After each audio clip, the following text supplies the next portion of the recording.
without great works. It is the great works that make the difference between an ordinary man and a great man.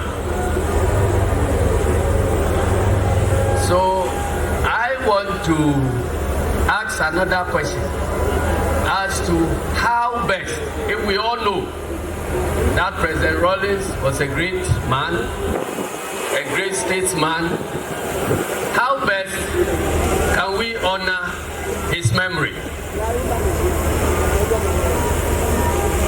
And my view is that the best way of honoring the memory of a great man is to continue doing what he would have done if he were to be alive. And that is why I think that this vigil is a very important contribution to his memory. We all know that every December 31st, the cadres and the NDC observe the beginning of the revolution by keeping vigil at these same grounds. So that is why the leadership of the party felt that the best way to start honoring our fallen hero is to begin with this vigil. President Rawlings, when he was alive, did not take pleasure in monuments being named after him. In fact, there were several occasions where he resisted the attempt to name monuments after him. His life also showed that he abhorred ostentatious living and ostentatious funerals and ceremonies. He kept reminding us that the best tribute we can give to his memory is to hold dearly the principles of June 4th, based upon which the NDC was established. And so, my dear comrades, I believe strongly that the way to keep President Rawlings alive is to observe the principles of June 4th, to keep on practicing what he cherished most,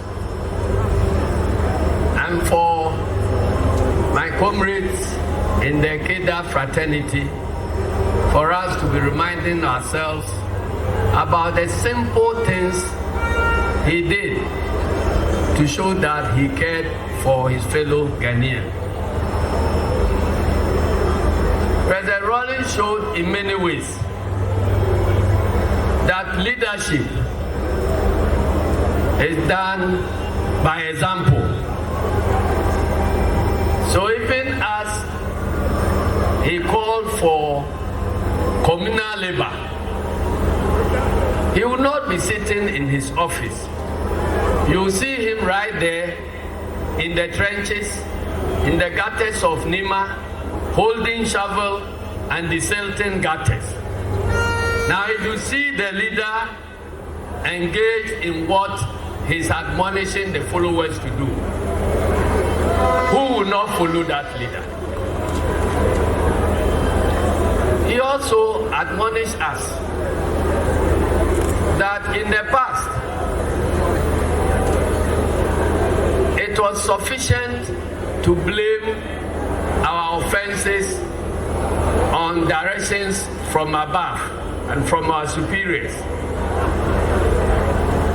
But June 4th taught us that it is wrong, and that every individual has a conscience, every individual has a duty to this nation. And so if you are given instructions which you consider to be injurious to the welfare of the state, you have the right to defy those instructions and to resist. And that was what came to be known as positive defiance. Ladies and gentlemen, I believe sincerely that what is missing in our democracy, which is creating problems of corruption, nepotism, and lack of transparency, is a lack of the spirit of positive defiance. We have all the institutions which are designed to check the abuse of power. Our problem is the attitude of the people who populate the institutions. If politicians order security men to turn the guns they have been armed with to protect the citizens into suppressing the citizens they are intended to protect, we expect that professional security men will say, no, sir. We have sworn to defend the citizens. So we are on the side of the citizens against the abuse of power. But how many of our security men can do that? If public servants are impressed upon by politicians to create opportunities for the politicians to loot the state resources, with the spirit of positive defiance, we expect the chief directors and other public servants to say, no, sir. We have sworn to protect this nation. But what is happening today, the nepotism we are seeing, the corruption we are seeing, which in several ways can be said to be worse than what prevailed before the June 4th. It is happening because we have abandoned the important principle of positive defiance. So the best way to remember President Rawlings is for us to go back, not to be reciting the principles, but to find out what those principles mean to our democratic survival and to pledge to live by them. The first few people who want to practice positive defiance may suffer for it, but eventually they'll prove to be martyrs who have sacrificed their lives to save this our democracy. Again, President Rawlings spoke constantly about accountability. Many of us just mentioned probity, accountability, without taking a step to find out what does accountability mean. There are a lot of people who think that when you talk about accountability, it's just about accounting for money. Money is part of it.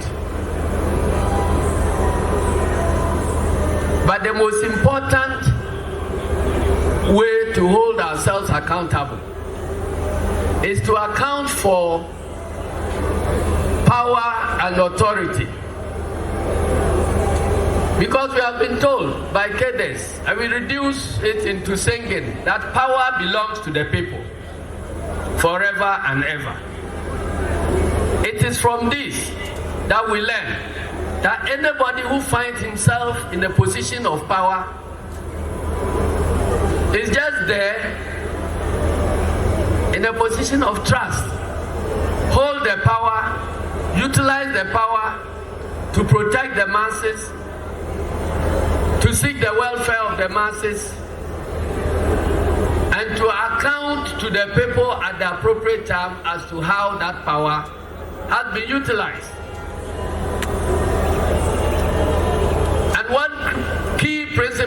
means of holding people to account for how they use their power is through free, fair, and transparent elections.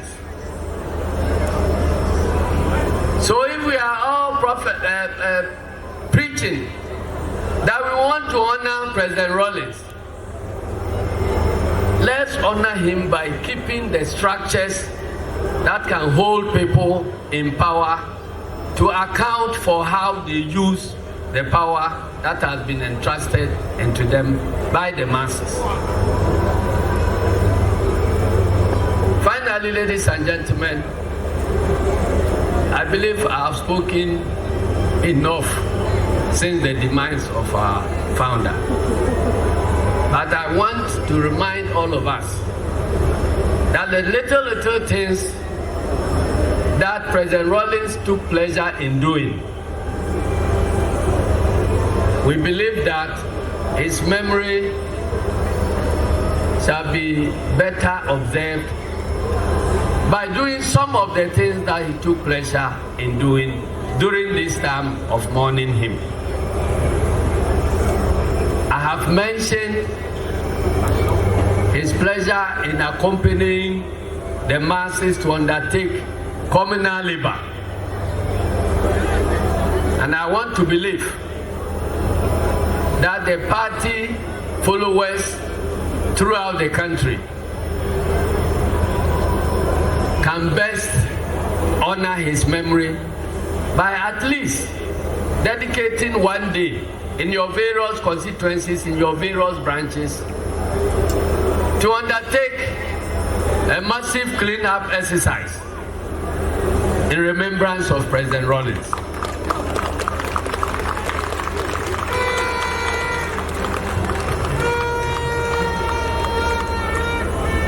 On the eve of every June 4th celebration, we undertook route marches. If you don't know route march, you can turn it into this modern day keep fit, health walks, and so on.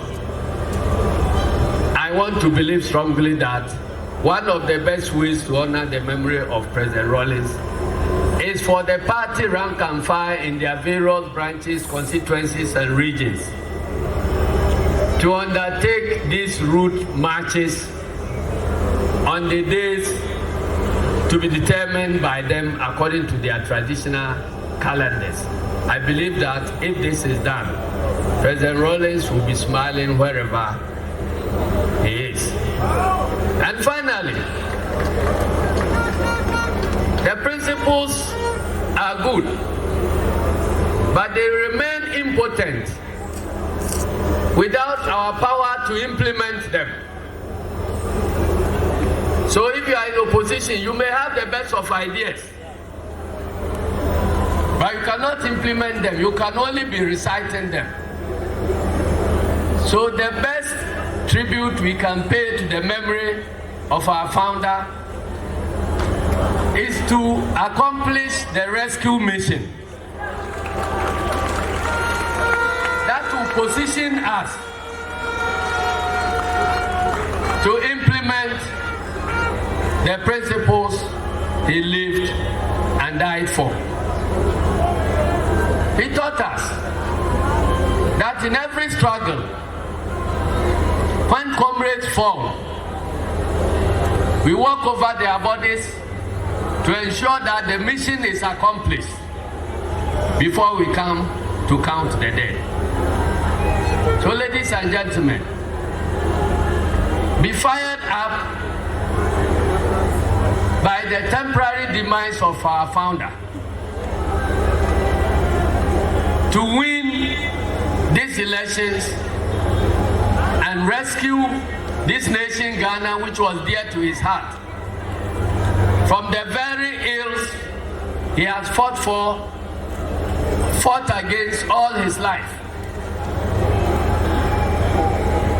Corruption today is worse than what he fought against on the occasion of June 4th. Nepotism today is worse than what occasioned the June 4th. So how can we say that President Rawlings has been a good man, he has been an African, and yet all the things he lived and died for will not be commemorated?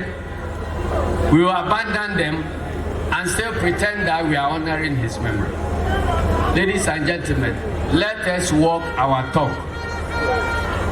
Let us fight to come to power. Let us revisit the idea of June 4th becoming one of the national holidays. We can only do this when we are in power. In opposition, it cannot be done. If the current government thinks that President Rawlings was a great man, then let them honor his great works. And his great works can be remembered if we observe June 4th, at least for one day when the nation will stand still, go back and review what June 4th stood for, and to re-energize ourselves to live by the principles of June 4th. I thank you very much. I mean, President Rawlings, please correct.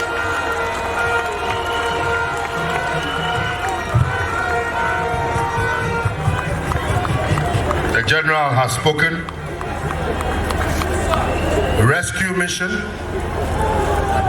clean-up exercises, route marches.